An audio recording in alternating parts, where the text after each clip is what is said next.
ঢাকার আলোচিত ডিসি মাসুদ আলম এখন চট্টগ্রামের পুলিশ সুপার।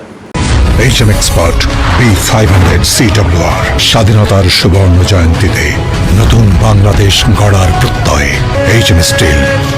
আজ মঙ্গলবার স্বরাষ্ট্র মন্ত্রণালয়ে জারিকৃত এক প্রজ্ঞাপনে পুলিশের এই কর্মকর্তাকে চট্টগ্রাম জেলার পুলিশ সুপার হিসাবে নিয়োগ প্রদান করা হয়েছে।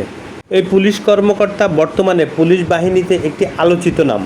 5 আগস্ট পরবর্তী সময়ে ঢাকা রমনা জোনের ডিসি হিসেবে দায়িত্ব পালন করেন এই আলোচিত পুলিশ কর্মকর্তা।